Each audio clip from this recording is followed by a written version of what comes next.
wondered or asked yourself, why do we learn Arabic? That's an important question. I've asked myself this question several times. And for me, as a native Arabic speaker, it was an easy answer.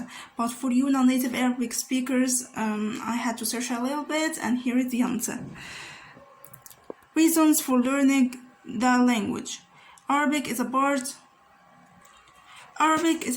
of our identity, and confirms it. So we have to speak it as a part of our identity, and for communication and dialogue. And as a native Arabic speaker masters his language, he will be able to learn other foreign languages.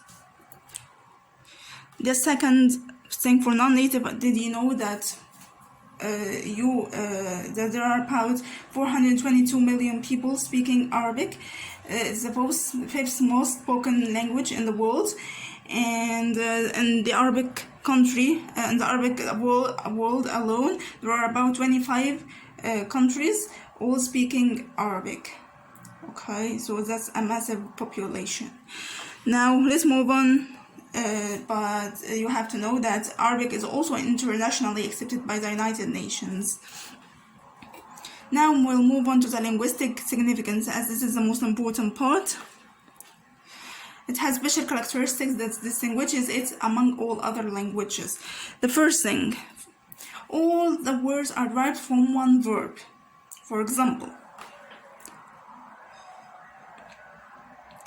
كتب means wrote, كتب, and كتب means books.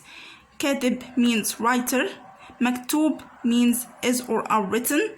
مكتبة means library. Okay. Now we'll move on to the second reason. You have one word for every expression you want to express. As he took his breakfast means أفطر. Getting used to means اعتاد. That's our example. Now we'll move on to the third example. Arabic affected other languages as English, French, Dutch, Portuguese, Spanish, and did you know that in the Arabic and the English language alone, the English language alone has about 10,000 words derived from the Arabic origin, as sugar, which means sukkar, cat, which means qit, cotton, which means cotton, coffin, which means kafan, glass, which means cats, algebra, which means algebra is derived mainly from the Arabic scientists who discovered it, and lemon means laymoon, and صفر means 0. Moving on to the fourth reason, the abundance of its meanings, the wealth and richness of its vocabulary, and the strength of its structure. Its structure is well made, and you will see that, and you won't understand me unless you study the language. Beauty of its analogy, has beautiful meanings and analogues like simile, metaphor, and so on. So therefore it's called the language of the linguistic craft, as it has metaphors, simile, antithesis, and others, but more beautifully than any other language. The output for letters and its words fits with the meaning. Now moving on to the fifth reason. The rhetoric, literature, and poetry in Arabic are more accurate. You will see that. For example, this one poetry is for Ahmed Shawqi, the poet. He wrote: إذا رأيت الهوى في أمة حكما فاحكم هنالك أن العقل قد ذهب. Which means in English, if you found that passion dominated a nation, then judge that mind has went crazy. Passion here means doing whatever you want without control or regard to ethics or laws. Okay, it's a beautiful poem. Okay. Now let's move on to the sixth reason, which is viable. Arabic is a viable language which remains for long periods of time without changing meanings of words, even for centuries. You'll see that, and it's also a poet's language that leaves emotions and effects on feelings. You'll understand this also on learning the language. Now let's move on to the Orientalists. Orientalists learn our Arabic language in order to, they have many reasons for this, but the main reasons that they want to learn about the Arabic culture and know more about it. So they found the Arabic language a very beautiful one, and they have mentioned this. We'll take two quotes from this. Okay, let's move on. Okay, the French Orientalist Ernest Renan said, "The Arabic language started abruptly, so integral, and that's the strange thing ever happened in the history of humanity, as it doesn't have either childhood or aging." And the Dutch Orientalist Digrid Honka said, "How could a man resist the beauty of the language, its intact logic, and its unique charm? And the neighbors of the Arabs themselves in the countries they conquisted," means conquisted by the Arabic countries, "were absolutely affected by the charm of this language." Okay? Two Orientalists have studied the Arabic and found it very beautiful. Now let's move on to the religious importance, which our topic today, which is if you want to learn Arabic, you have to know that learning the Quran is connected to the Arabic and vice versa, because the Arabic is the language of the Quran, Hadith, and prayers of the prophets. Okay, the prophets say to Allah or to God. Okay, and it's the language of the praying to God.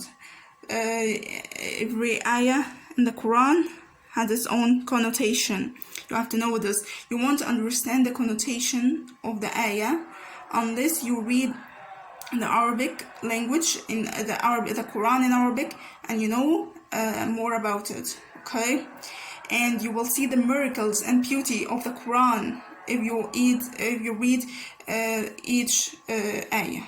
Okay. We'll show you at the end of this video a Quran, and we'll show you other things about the Arabic culture. Now, let's move on to more information about the Arabic culture. The origin of all civilizations around the world have started as Arabic civilization started. The Arabic civilization started at about 9th century BC, and it has its authenticity and special identity. So it's very good to know about the Arabic history. So learn the Arabic language so that you know more about the Arabic history. It's so interesting. Now move on to the scientists. About scientists and the science. The scientists in the previous scientists were all Arabs, and they spreaded their science among or across the earth. As Ibn Batuta. Ibn Batuta was a traveler and chronicler, and he covered about 75,000 miles alone, traveling around the world. Now, Ibn Batuta has his book, The Masterpiece of the Eyes and the Odds of the Egypt, called Amsar and Wonders of Traveling, which means تحفة الأنظار في غرائب الأمصار وعجائب الأسفار. See, there is a rhythm in the name of the book in the Arabic language. You won't find it in the other languages, or you may find it but not as in the Arabic language. Now we will move on to the second scientist, Ibn al-Haytham. Ibn al-Haytham has many contributions in the ophthalmology, the mathematics, the astronomy, and in the physics. Okay, it has many contributions. He is the theorist of the theory that says that light comes from bodies to the eye and not vice versa. And he contributed to the ophthalmology by explaining the main components of the eyes and every process done by each organ, or the function done by each organ. Okay, now we'll move on to Ibn al-Nafis. Ibn al-Nafis is a scientist and a doctor. He is the discoverer of the minimal blood circulation. His book, The Explanation of the Law Anatomy, which means شرح تشريح القانون, he has discoveries in the anatomy and physiology of the organs and explained some diseases. Now let's move on to our next reason. We have sinners in the Arabic language, or in the Arabic culture. We have sinners in the Arabic culture as Kulthum and Fayruz. Okay, this is the picture of Kulthum and this is the picture of Fayruz. These are very popular English Arabic singers who has dominated the world once by their songs, and you have to listen to their music. It's very, very excellent. Now, at the end, if you want to learn Arabic, all you have is to reach fluency. Now I've partly ended our lesson, but for something, you have to see some of things I want to show you. First of all, let's see the Quran in the Arabic.